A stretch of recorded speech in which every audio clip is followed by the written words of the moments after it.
This is Lewis Hart for Boxing Social in association with Empire Fight Store and William Hill. Delighted today to be joined with the man, the matchmaker. He makes it all tick, Mr. Mams Taylor. It's the big one, KSI v Joe Fournier, his biggest test today. On a personal level, how are you, mate? Thank you for asking. I'm well, man. I'm well. I'm excited. Nerves haven't come in yet. Fight night, I always get a bit nervous when KSI fights, but I'm quietly confident as well, and I'm just excited to provide a platform of a night of amazing entertainment for you guys. It's going to be a banger from start to finish, so something for everyone. We'll touch on sort of the big one in a minute, but this fight, whenever KSI comes to town, it always comes with a stacked card. August was stacked, January was stacked. This card, it's no different. Away from the main event, I'm sure you can agree with me. You've got some great fights in Deji v Swarmz and Salt Pappy versus Anthony Taylor. I'm sure you definitely agree with me on that. Well, yeah, for sure. I wouldn't have made it if I didn't, but I'll tell you this, I don't know. People are going to ask me predictions. It's a really tough one because I know Salt Pappy's a favourite, but I also don't underestimate Anthony Taylor. He's hungry, and he knows the consequences of a loss on this. They both do. Salt Pappy train, can it be stopped? Anthony Taylor would love to be the man to derail it. Salt Pappy is the guy that everyone's talking about to be perhaps the most highly skilled boxer on Misfits. And Saturday night we're going to find out because he's got a true test ahead of him. Deji and Swarmz, again, Deji's the favourite, but look at how Swarmz has transformed. He is a natural athlete, being a former football player. Upsets are possible. We've seen it. We saw King Kenny get upset by Ashley Raksu, and Ashley was a heavy underdog. On the night, if you don't perform to your best ability, you just never know. So I'm excited all around. I think it's a great card. You just talked about Swarmz there, and one thing I always said, and one thing I've always been complimented about Misfits is, you see in the pro ranks, you take one loss and it shouldn't be like it, but you see in the pro ranks, you take one loss and everyone's saying you're finished, this and that. Misfits, you take a loss and there's still big fights that you can get put in, as we see with Swarmz. Yes, of course. It's all about how you represent yourself after the loss, how you go about it, if you get so mentally affected and you can't fight again, obviously that's the end for you. And we've seen that happen. We've also seen an inspiration like Deji, who's lost 3 fights, then fought Mayweather. He had a win against Fusi, and then he fought Mayweather. So he's an inspirational guy, and that's a testament to a lot of people out there. Just don't give up. And that's the new world, really. It's a bit more forgiving. You can slip up and make a mistake, and you can come back bigger than ever. Is it special to see that, guys, that they take losses and they can still come back? You look at the rise of Swarmz after the KSI, everyone's sort of mocking him, laughing at him. Then you saw the rise of him. Is it special as at the top to see that from your fighters? Yeah, I think so. I think it's inspiring to see that. It's what a winner is about, because let me tell you, a real winner has had a lot of losses to get to those wins. A real winner's put in a lot of work to get to the place where they're prepared and receive the wins. I've done countless business ventures which failed and flopped and ended in disappointment until, oh wow, this worked. And then suddenly everything works because you get into flow, But without learning how to lose, it's very hard to know how to win. I was going to say, do you look at it sometimes on a personal level, as you're a man that's ventured into many different businesses and you know what it's like, and everyone talks about, they appreciate their losses much more than the wins. Do you sort of look at it from a business point of view when you look at your fighters?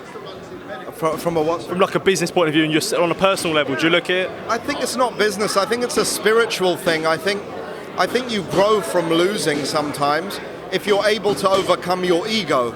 If you're not able to overcome your ego, you'll get trapped and you'll spiral downwards. But it's just an ego thing. Because at the end of the day, honestly, who gives a fuck what anyone thinks except what you think of yourself? Except what the people you truly love, that truly know you, what they think of you. If my daughter says to me, Dad, you know what, I don't agree with the way you think on this and that, I'm going to take it seriously because I care about what she thinks. If I don't feel good within myself with a behavior I've done, I'm going to take that seriously. I'll scan my energy and be like, this doesn't feel clean. But if some random person with an egg profile and 6 followers says I'm a wanker, I really, cool. Well, going from, you said a lot of people talking, a lot of people saying a lot of stuff, that goes perfectly into a main event, KSI versus Joe Fournier. One thing I've always described this fight, a real acid test for KSI, a big one, a big challenge. Would you agree this is the hardest test today? Yeah, for sure. It's got to be. I mean, I think he overcame the odds with Joe Weller. People picked him as a favorite because he looked like he was in great shape. They didn't really have much to base it all on. Then Logan, the natural athlete, drew with him and then beat him against all odds. And then obviously, look, we didn't know the level of Swarmz. I certainly thought Pineda was a good test until we saw how he clammed up in the ring. So that was unfortunate, and we wanted to fight Wasabi, then we wanted to fight Dennis. So incrementally, he's trying to test himself more and more. Joe Fournier is a 9-0 pro. He's doing what no one else has done in this space. God willing, he beats Joe on Saturday. Roll on Tommy Fury, fingers crossed. Why was it ready now for KSI to fight a pro boxer? What made you think that this is the time now that we need to take this fight? Ready. Jake Paul wanted to fight him when he was on tour and didn't have the ring time, didn't have the experience, because that guy he's an opportunist who wants to take you at your weakest. He wants to drain you if you're heavier than him. He doesn't want a fair playing field, a level playing field. And at the end of the day, for JJ, I think he wants to test himself. And the test was Jake Paul. Jake Paul lost to Tommy, so now it's Tommy. After that, I think it's going to be hard for anyone to argue. KSI beats Joe Fournier and Tommy Fury. It's going to be hard for anyone to say he's not the best on the scene. And I think that's what he wants for his legacy. So fighting Jake in itself is nowhere near as important as it was now that he's lost. I was going to ask you that. Do you feel like now, the way you're talking, is a Jake Paul fight dead in the water? Is it nothing you're not interested in? They mess about, man. I think he's scared to actually fight. He's got too much to lose. Good luck to him. Let him fight MMA guys. There's people every day from the UFC, Bellator, and other fight organizations, MMA organizations, that are getting to about 40 years old, 50 years old, and they're retiring. So there's a long list of people for him to fight. Good luck to him. You saying that though, when you look at obviously the press conference yesterday for Jake Paul versus Nate Diaz is a guy, not in a disrespectful way. He's had a lot of miles on the clock, and the press conference, I would say his behaviour was weird. It was erratic. Is this sort of sad to see when you see a guy who shouldn't really be in there with someone like Jake Paul who's alive and fresh? Well, why are they doing it? Why are they doing it? Why is he fighting? Why is he taking that fight on? Look, I could never, honestly, I don't even want to say a bad word about Nate, because that guy is a legend, man, and he's entertained me for years, and I've seen him, his fights with Conor, his whole career from start to finish. I think I've watched most of, if not all of his fights, and he's an incredible MMA fighter who's come to the end of his career, more or less, right? He's taken a lot of damage throughout the years, and these are, maybe it's a novelty fight for him, whatever it is. I think Jake saw that he didn't have luck against an actual boxer, and he has more luck against these MMA guys, that are kind of towards the end of their career. So he's going back to the well for a taste of victory instead. I thought the press conference was quite dead, to be honest with you. But listen, I'm still freshly a bit pissed off that he hasn't taken the fight with JJ, because he said, let's fight. We're like, give us a minute. JJ will be ready soon. We need some experience for JJ to catch up with you fighting boxing every day for how many years? While we've been on tour, while we've been doing this and that. Now JJ's ready, he's not. So you saying that, and you saying that the negotiations are frustrating. My colleague Charlie done an interview with Jake Paul yesterday, and he said, sort of like what you were saying in terms of KSI doesn't want the fight. Why is he talking about me? Why is he talking about me in his fight week, this and that? Oh, Jake Paul, every time he's fighting, picks on, go to his Twitter history, right? every time he's fighting someone, he picks on KSI, so KSI brings attention to his fight. It happened with Tyron Woodley. It happened with Ben Askren. It happened with Tyron Woodley too. So he's the master of that. For us, it's like this. I propose, if he's ever serious, we get into a glass bowl where there's cameras on all of us negotiating. We book this room for 48 hours. We don't leave the room. Fans, we will live stream the whole negotiation. We won't leave until the deal is done. If they've got the balls and they really want it, let's do it.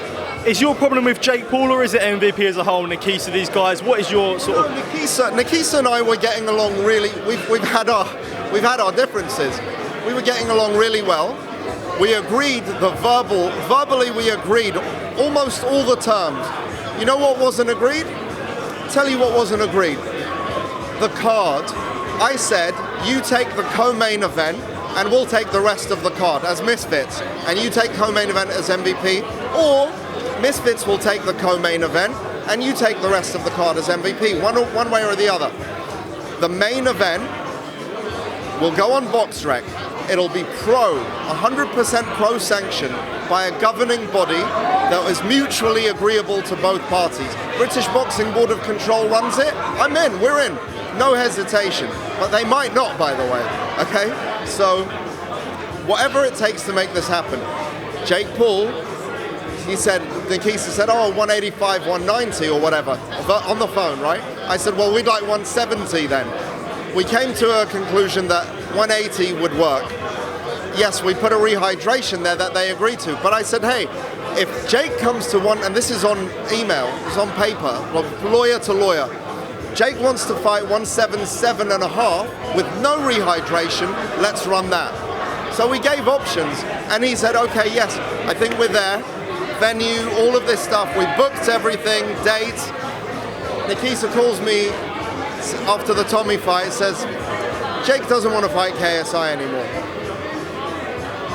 You know, I think it's such a, what you said there, a lot of people can't sort of deny it, and you just mentioned there about the British Boxing Board of Control. What did you make of Jake Paul saying that he'd only fight under the board if it was sanctioned by the board? He said he'd only fight KSI if it was sanctioned by the board. If the board sanctions it, we're fine. I've got no objection. We want him to be comfortable. We want him to be comfortable knowing that it's an independent governing body. It's, all the stuff that he wants. We play ball, man. I'm exhausted from it because I worked so hard to make that deal happen. It is frustrating. I was going to say, is the frustration coming from you where you work so hard, you work tirelessly? This was always the end goal for KSI. He's always said, I'm going to flatline Jake Paul, and then now from what you're saying, it don't really look like that's the case anymore from Jake's side. I think the frustration is going away quickly because JJ has a great plan to do a lot of other big things. So, it won't be relevant anymore. And I think, the fights, for us, it's not that exciting. This guy thinks he's the king of the hill, but he can't beat a boxer. So he's basically the king of boxing MMA retired fighters. Let him have that title. JJ will be the best crossover boxer, and he'll prove that, I think, on Saturday night. And then you guys will see what's next. So fingers crossed. Mams, always a pleasure to talk to you, mate. Thank you for your time once again, man. Honestly, appreciate it, brother. Thank you.